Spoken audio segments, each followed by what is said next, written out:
This is Marketing Jam, a podcast featuring the brightest minds in Canadian marketing. I'm Leanne Gibson, and I'm the Managing Director at Twitter Canada. Nice. I've been at Twitter just over a year. Very cool. And I'm loving it. Twitter is what's happening every single day. Awesome, awesome. So to start off, are you Android or iPhone? iPhone. Okay, and tell me about apps right now that you're loving, that they're so amazing, and apps that you just can't live without, you're using on the daily. Twitter, obviously. Okay, Twitter, yes. I love Twitter. It keeps me informed of what's happening every day. And outside of that, the apps I love are really utility-based. Okay. Right, my TD Bank app, TD the Bank, Weather yeah. Network. Weather Network, okay. Otherwise, I love to browse. Okay, so your Chrome or Chrome. Safari? Chrome. You download, okay, nice. Yeah. Very cool. And then when you're on your phone, is there other apps that you're like, do you use like the Google Calendar, do you use the Apple Calendar, have you kept to kind of in the Google sphere? Or I've kept to the Google sphere. Okay. I mean, corporately, we work with Google, so Yes, I'm yeah. attached to Google Mail, Yes. Google Calendar, Yeah. so it's intuitively now, it's what I'm comfortable with. Yeah. And Periscope, do you end up Periscoping much? Yes. Okay. What are your favorite things to Periscope? Okay. Truthfully, Yeah. things in my personal life, my children. Yes, okay, very cool. I have 3 kids, so typically that is what I end up periscoping. Okay, that's very cool. So we're here at DX3, it's March 2018. We're looking forward the rest of the year. What do you see from your perspective, from Twitter Canada's perspective, what do you see as kind of the marketing trends for the rest of the year that you think are going to be popping up or happening? Marketing trends, from a Twitter perspective, what we're seeing is just a lot more innovation. Okay. I think one of the biggest opportunities at Twitter for brands, it starts with education. Yeah. Everyone knows Twitter, everyone knows the Bluebird, but in the workshop that I just did, it was really taking that to the next level. Okay, so I know Twitter, but how and when Twitter? How do I drive results? So it's a lot of education on our platform with our advertising partners, and where we're seeing a lot of results is brands that are willing to take risks, being creative and innovative on the platform, and then applying those learnings. That's cool. Like Kentucky Fried Chicken, only followed 7 people, right? Being 3 guys named Herb and the Spice Girls, right? And stuff like that was just hilarious. You have to start somewhere, and I was giving some great examples. We've done great work with McDonald's, National French Fry Day. In 2016, we did a live Periscope for 2 hours watching French fries being made. That's Who cool. knew? Yeah. They built on that success last year in 2017 and had an incredible campaign that reached out of home. We had a billboard, a Yonge and Dundas Square, again, live tweets, periscoping French fries again, and they own the conversation on National French Fry Day. So what starts as a small idea can lead to thought leadership and tremendous innovation. Yeah.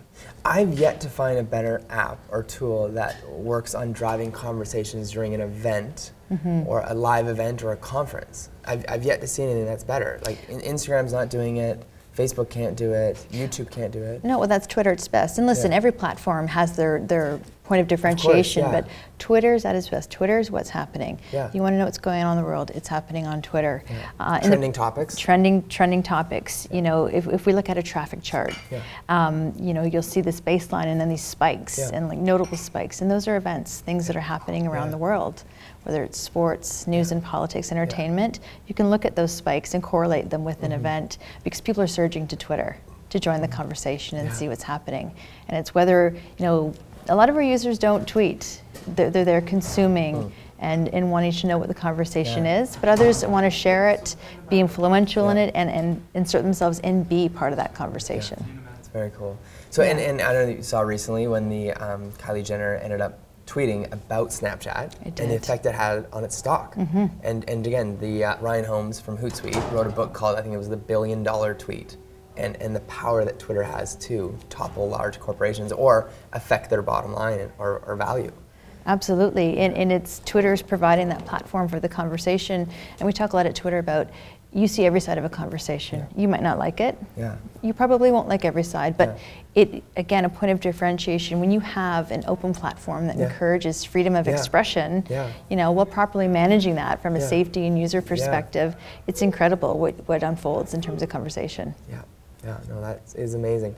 With stories and Instagram coming up with being able to follow the hashtag, I've yet to see people willing to give out their Instagram feed for things that are happening at events. So even being here at DX3, you look at Twitter and it's just full of micro points and micro quotes and moments from the event, whereas you go to Instagram stories and or the feed, there's not as much stuff happening there because it's like it's almost a cherished place for beautiful photos or it's different. Well, we talk about the mindset of a user. So a Twitter user is leaned in, curious, engaged, and it's about, look at this, I'm looking at this. So when we talk to brands, that's a great opportunity because you've got this receptivity to receive brand messaging. But if we think of other platforms, it's more look at me. My babies, my yearbook, my selfie. And so, you know, again, going back to conversation and events driven, that's why Twitter is at its best. Another way Twitter's at its best is Twitter for good. If we think of Me Too, Time's Up, last Sunday night at the Oscars, Twitter released our own campaign, Here We Are, and tomorrow's International Women's Day. So that is Twitter at its very best when you can, you know, allow that kind of social movement and conversation to just organically grow on the platform. And tell me what's happening with, there's aggregators like, of course, Hootsuite and Sprout Social, and other groups that want to, you know, post live, you know, hashtag followings at events. Do you continue to see that at events where people are kind of aggregating hashtags from Twitter and posting what's happening live on a visual perspective? Sure, absolutely. I mean, everyone's comfortable with a hashtag. I mean, it was born on Twitter almost 11 years ago. So, you know, absolutely. Okay. Have you seen any really innovative things at events where they use the hashtag for posting kind of the live feeds and live communications and kind of conversations? In terms of unique, it depends. I mean, I'm going back to a recent example, maybe the Olympics. You know, you have all the Olympic sponsors. We were fortunate enough to live stream the Olympics thanks to our partners at CBC for the opening and closing ceremonies and some key events. But some of the brands got really creative, you know, with the hashtags that just drew them into the Olympics, and it's an incredible experience because you're watching news, you're following the Olympics with the time change in Pyeongchang. As Canadians, you have the opportunity to wake up and while you were sleeping, hashtag this happened. And so great opportunity for brands to insert themselves and be creative, but also athletes. A lot of our Canadian athletes are very active on Twitter, so if you chose to follow them, you had that one-on-one dialogue. And again, just an opportunity to be very creative in conversation. Really cool. You know, I don't know Mark McMorris, but I had a conversation and congratulated him every time he was competing. So that's kind of unique about Twitter. That's amazing. And tell me for yourself, in the position that you're in now, and someone who's watching the show now and watching it listening to it on the podcast, how do they get to be where you are now? How do they get to be in a position like, you know, that you've achieved? I would say my journey has been working hard, but more than working hard, it's been learning. Always open to feedback.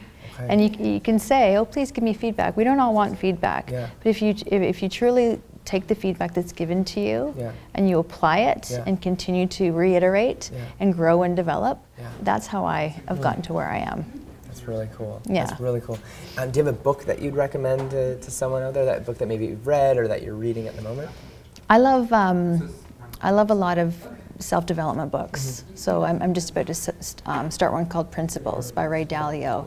Anything that can give me motivation, guidance, those little nuggets. Sometimes it's just the little nuggets of learning that you want.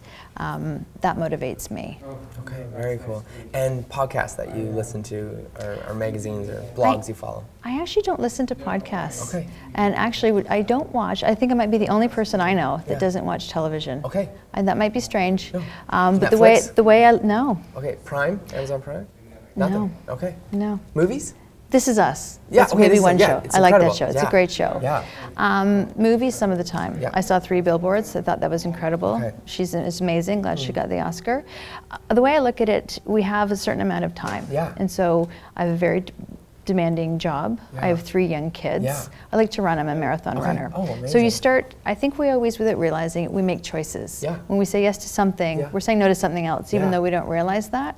So for me, my running is my outlet. So I put on music and I'll almost plan ahead of time. I'm going to go for a run. And when I run, I'm going to think about this and this. That's cool. And Spotify or iTunes? iTunes, yeah. Apple all the way. And that's sort of my time to work through things, whether it's personal, whether it's something in a work environment, and just to have that time. I love it. So instead of podcasts and television, it's just getting clarity. Because working in the industry that we do, we're constantly being bombarded by information. Very cool. So a lot of people who work in agencies and ad buyers listen to the show.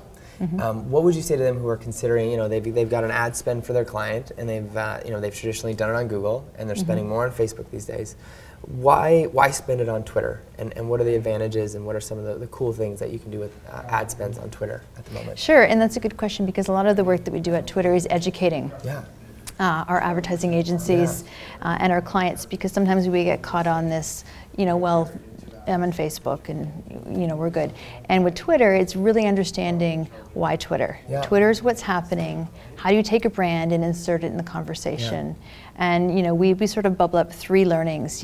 If you're a brand, if you want to launch something, if you want to be part of a conversation or promote your brand, here are the opportunities on Twitter. Yeah. So it's really taking the time to learn and be educated on when and how Twitter. Yeah. Because when you do it right, it's extremely powerful. Yeah. Again, it's going back to every platform has its value and its differentiator. Yeah. Ours is, those 3 objectives, and then it's our users. We talked about users are leaning in, that discovery mindset. You've got an open, receptive user who's willing to hear your brand message. And that's really valuable. That's amazing. How often are you tweeting a day? What does it look like for you? For me, I probably tweet, sometimes I might tweet 5 times a day, sometimes I meet twice a day. Okay. I might miss a day. But what's interesting about our platform is not everybody tweets. Yeah, because the verb to tweet is to, can I say if I just go in and scan the Twitter channels, is that still tweeting? Or you're only tweeting when you're actually only tweeting when you're actually putting something out onto the platform. Okay. And so I think a lot of users and people who aren't on our platform and who might be intimidated think, well, I've got to have a novel tweet. And you don't. There's the majority of our users aren't necessarily tweeting. They're retweeting? They're consuming content, not tweeting at all. If you go into the App Store, we're not under social, we're actually under news. Oh, that's a big... It's very big. Would you consider yourself a news channel versus a social channel? Yes. Wow, you heard that here, people? Twitter is a news channel, not a social media channel. That's right, and that's why we have so many people not necessarily tweeting. Tweeting is great, but if you want to be consuming content, most of our users are. And again, whether it's sports, news, entertainment, politics, that's where a lot of the conversation is on Twitter. And it's also motivating us to be working with partners in market. We work a lot with CBC, Rogers, Bell, Chorus, because we want to continue to be bringing premium content onto the platform, knowing our users are consuming it. And what I'm finding, there's been this huge kind of exodus of news producers and news stations leaving Facebook because of the new change in the algorithm in the last month. Are you seeing a rise of news stations and news outlets being on Twitter even more, or are they're just the same and just as strong and robust? They're very strong and robust, and we have a unique partnership. If I think of the Olympics as the example with CBC, so we were live streaming opening and closing ceremonies, key events, but we also had thousands of video clips. So it's a great partnership between CBC and Twitter. Something that's very interesting that we did last year is we partnered with Bloomberg. So we stream 24/7 Bloomberg content on Twitter. It's called TikTok.